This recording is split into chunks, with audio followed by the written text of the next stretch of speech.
मैं अब सभी देश के किसानों से सीधी बात करना चाहता हूं और मैं समझता हूं कि आज का दिवस बहुत महत्वपूर्ण है और इसलिए मैं सबसे पहले तो श्रीमान नरेंद्र सिंह जी तोमर, कृषि मंत्रालय के सभी अधिकारी, कृषि विभाग की पूरी टीम, बैंकिंग सेक्टर के मित्र, इन सबको मैं बधाई देता हूं क्योंकि आज छुट्टी का दिन होने के बाद भी बैंक समेत सभी लोग इस कार्यक्रम को सफल बनाने के लिए जुटे हुए हैं और मुझे खुशी है कि कृषि मंत्रालय ने आज का रविवार होने के बाद भी जो दिवस पसंद किया है और उसका कारण बहुत महत्वपूर्ण है, बहुत बड़ा प्रेरक है। आज हल षष्ठी है। हम किसान भाई बहन बहुत भली तरह जानते हैं कि आज हल षष्ठी है, भगवान बलराम जी की जयंती है और किसान भगवान बलराम को पूजता है। हल की पूजा करके ही अपने कारोबार को चलाता है। तो ऐसा एक पवित्र दिवस आज एक बहुत बड़ी योजना लेकर के आए हैं। मैं सभी देशवासियों को विशेष तौर पर मेरे किसान भाइयों बहनों को हल छठ की और दाऊ जन्मोत्सव की बहुत बहुत शुभकामनाएं देता हूं। इस बेहतर पावन अवसर पर देश में कृषि से जुड़ी सुविधाएं तैयार करने के लिए 1,00,000 करोड़ रुपए का विशेष फंड लॉन्च किया गया है। आज के पवित्र दिन पर लॉन्च किया गया है।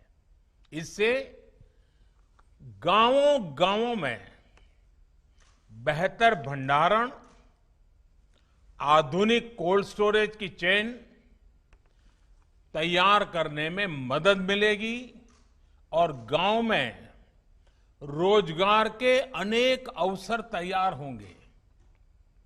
इसके साथ साथ 8.5 करोड़ किसान परिवारों के खाते में पलक झपकते आपने देखा होगा, स्विच ऑन किया और पीएम किसान सम्मान निधि के 17,000 करोड़ रुपए सीधे सीधे 8.5 करोड़ किसानों के खाते में जमा हो गए। कोई बिचौलिया नहीं, कोई कमीशन नहीं, सीधा सीधा किसान के पास चला गया। संतोष इस बात का है कि इस योजना का जो लक्ष्य था वो लक्ष्य हासिल हो रहा है। हर किसान परिवार तक सीधी मदद पहुंचे और जरूरत के समय पहुंचे, इस उद्देश्य में ये योजना सफल रही है। बीते 1.5 साल में इस योजना के माध्यम से 75,000 करोड़ रुपए सीधे किसानों के बैंक खाते में जमा हो चुके हैं। इसमें से 22,000 करोड़ रुपए था कोरोना के कारण लगे लॉकडाउन के दौरान किसानों तक पहुंचाए गए हैं। साथियों, दशकों से ये मांग और मंथन चल रहा था कि गांव में उद्योग क्यों नहीं लगते। जैसे उद्योगों को अपने उत्पाद का दाम तय करने में और उसको देश में कहीं पर भी बेचने की आजादी रहती है, वैसी सुविधा किसानों को क्यों नहीं मिलती। ये अन्याय किसानों के साथ क्यों हो रहा है। अब ऐसा तो नहीं होता कि अगर साबुन का उद्योग किसी शहर में लगा है तो उसकी बिक्री सिर्फ उसी शहर में होगी। कि साबुन तो देश के हर कोने में, दुनिया में कहीं पर भी बिक सकता है, लेकिन खेती में अब तक ऐसा नहीं होता था। जहां अनाज पैदा होता है तो किसान को स्थानीय मंडी में जाकर के ही उसको बेचना पड़ता था। इसी तरह ये भी मांग उठती रही कि अगर बाकी उद्योगों में कोई बिचौलिए नहीं है तो फसलों के व्यापार में ये बिचौलिए क्यों होने चाहिए। अगर उद्योगों के विकास के लिए इंफ्रास्ट्रक्चर तैयार होता है तो वैसा ही आधुनिक इंफ्रास्ट्रक्चर कृषि के लिए भी मिलना चाहिए। साथियों, अब आत्मनिर्भर भारत अभियान के तहत किसान और खेती से जुड़े इन सारे सवालों के समाधान ढूंढे जा रहे हैं। एक देश एक मंडी के जिस मिशन को लेकर के बीते 7 साल से काम चल रहा था वो अब पूरा हो रहा है। पहले इनाम के जरिए एक टेक्नोलॉजी आधारित एक बड़ी व्यवस्था बनाई गई। अब कानून बनाकर किसान को मंडी के दायरे से और मंडी टैक्स के दायरे से मुक्त कर दिया गया है। अब किसान के पास अनेक विकल्प है। अगर वो अपने खेत में ही अपनी उपज का सौदा करना चाहे तो वो कर सकता है, या फिर सीधे वेयर हाउस से इनाम से जुड़े व्यापारियों और संस्थानों को जो भी उसको ज्यादा दाम देता है उसके साथ फसल का सौदा किसान कर सकता है। इसी तरह एक और नया कानून जो बना है उससे किसान अब उद्योगों से सीधी साझेदारी भी कर सकता है। और मैं बताऊं, भारत के उद्योग जगत का जितना निवेश गांव और किसान में होना चाहिए था वो बहुत यानी नगण्य था, मामूली था, और उसमें हमारे कुछ कानून नियम भी आड़े आते थे। अब देखिए, जैसे आलू का किसान चिप्स बनाने वालों से फल उत्पादक यानी बागवान जूस, मुरब्बा, चटनी या कोई आयुर्वेदिक पौधे वाले किसान है तो फार्मेसी को, जैसे उत्पाद बनाने वाले जो उद्योग हैं उनके साथ वो पार्टनरशिप कर सकता है।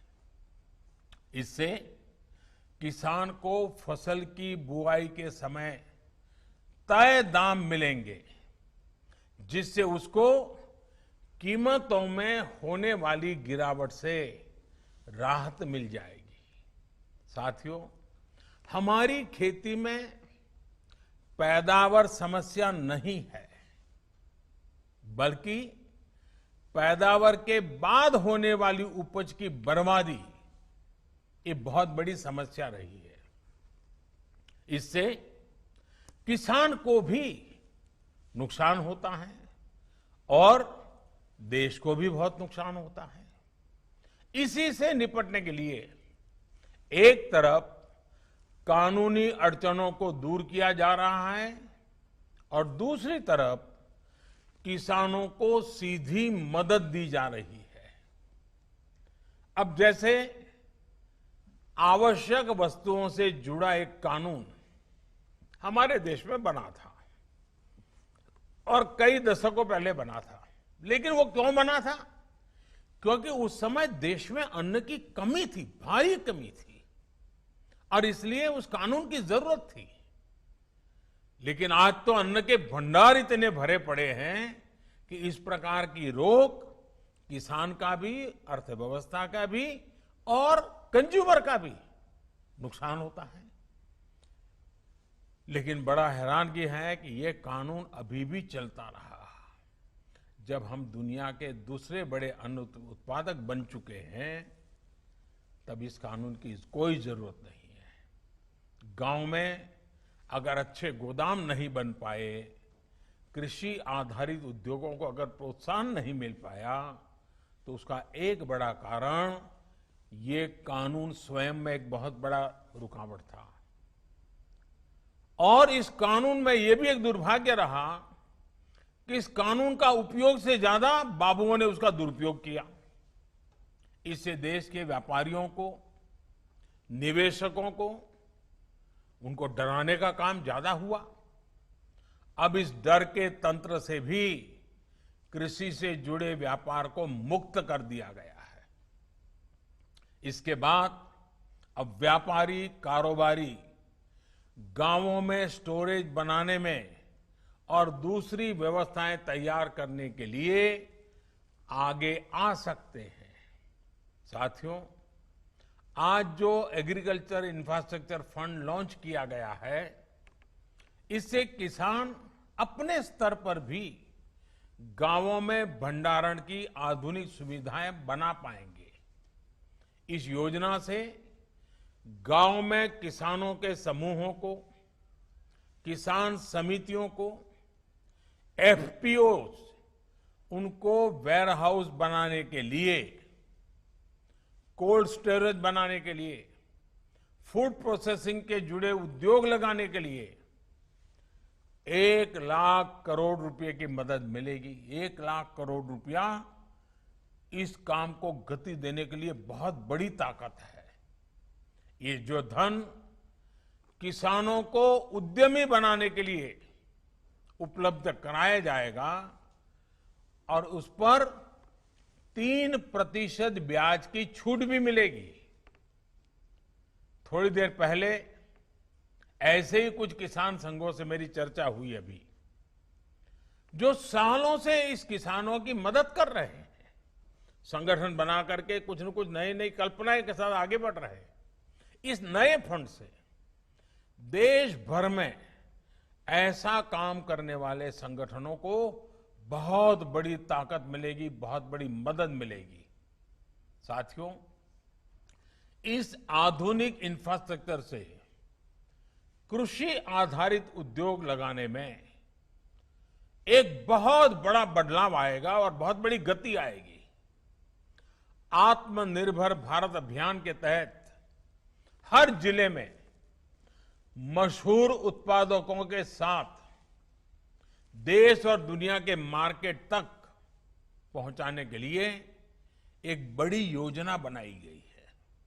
इसके तहत देश के अलग अलग जिलों में गांव के पास ही कृषि उद्योगों के क्लस्टर बनाए जा रहे हैं।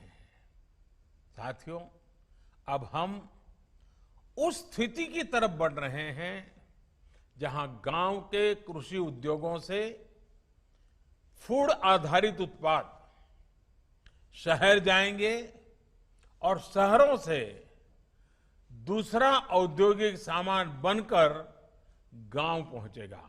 यानी ये अब 2 वे चलेगा और यही तो आत्मनिर्भर भारत अभियान का संकल्प है और जिसके लिए हम सबको मिलकर के एक नए तरीके से, नई सोच के साथ, नए संकल्प के साथ काम करना है।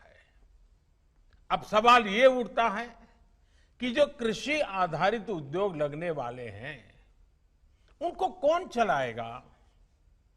इसमें भी ज्यादा हिस्सेदारी हमारे छोटे किसानों के बड़े बड़े समूह, जिनको हम एफपीओ कह रहे हैं या फिर हम उसको किसान उत्पादक संघ कह रहे हैं, इन्हीं के द्वारा होने वाली है।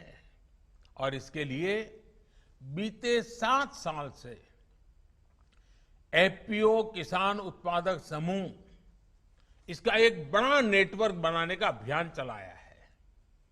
आने वाले सालों में ऐसे 10,000 नए एफपीओ किसान उत्पादक समूह पूरे देश में बने, इस पर सभी राज्यों के साथ मिलकर के काम को आगे बढ़ाने पर बल दिया जा रहा है। साथियों, एक तरफ एफपीओ के नेटवर्क पर काम चल रहा है, तो दूसरी तरफ खेती से जुड़े स्टार्टअप्स को प्रोत्साहित किया जा रहा है।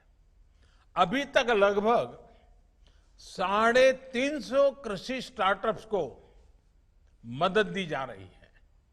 ये startups food, particularly food processing से जुड़े हैं, artificial intelligence, internet of things, खेती से जुड़े स्मार्ट उपकरणों के निर्माण और रिन्यूएबल एनर्जी से जुड़े हैं।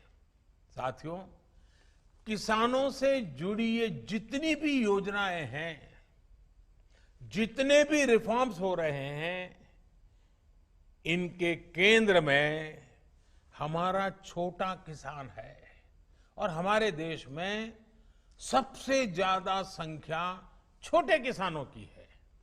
यही छोटा किसान है जिस पर कोई भी आपत्ति आए तो सबसे ज्यादा परेशानी छोटे किसान को होती है। और यही छोटा किसान है जिस तक सरकारी लाभ पूरी तरह पहुंचे, ये हमारा संकल्प है। बीते 6-7 सालों से इसी छोटे किसान की स्थिति को बदलने का हम निरंतर और बड़े सुविचारित ढंग से प्रयास कर रहे हैं। छोटे किसान को देश की कृषि के सशक्तिकरण से भी जोड़ा जा रहा है और वो खुद भी सशक्त हो, ये भी उतना ही जरूरी है। साथियों, 2 दिन पहले ही देश के छोटे किसानों से जुड़ी एक बहुत बड़ी योजना की शुरुआत की गई है, जिसका आने वाले समय में पूरे देश के किसानों को बहुत बड़ा लाभ होने वाला है। देश की पहली किसान रेल महाराष्ट्र और बिहार के बीच में शुरू हो चुकी है। अब महाराष्ट्र से संतरा, अंगूर, प्याज जैसे अनेक फल सब्जियां लेकर ये ट्रेन निकलेगी और बिना समय गंवाए बिहार पहुंचेगी। फसल की बर्बादी नहीं होगी और बिहार से जब वापस आएगी तब वहां का मखाना, लीची, पान, ताजा सब्जियां, मछलियां, ऐसे अनेक सामान छोटे छोटे लोगों से लेकर के वो फिर इस तरफ लौटेगी। यानी बिहार के छोटे किसान मुंबई और पुणे जैसे बड़े शहरों से सीधे कनेक्ट हो गए हैं। इस पहली ट्रेन का लाभ यूपी और मध्य प्रदेश के किसानों को भी होने वाला है, क्योंकि ये ट्रेन उन किसानों के रास्ते से भी गुजरने वाली है। इस ट्रेन की खासियत ये है कि ये ट्रेन पूरी तरह से एयर कंडीशन है। यानी एक प्रकार से ये पटरी पर दौड़ता हुआ कोल्ड स्टोरेज है। ये कोल्ड स्टोरेज ही दौड़ता रहेगा, जाएगा, आएगा, सामान लाएगा, छोड़ेगा। इससे दूध, फल, सब्जी, मछली पालक ऐसे हर प्रकार के किसानों को भी लाभ होगा और शहर में इनका उपयोग करने वाले उपभोक्ताओं को भी लाभ होगा। ताजा चीजें मिलेगी उनको और जहां से उनको अच्छी चीज चाहिए वहां से मिलेगी।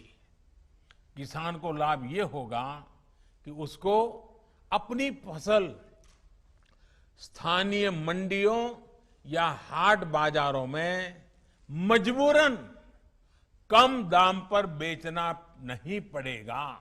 उसकी मजबूरी जाएगी।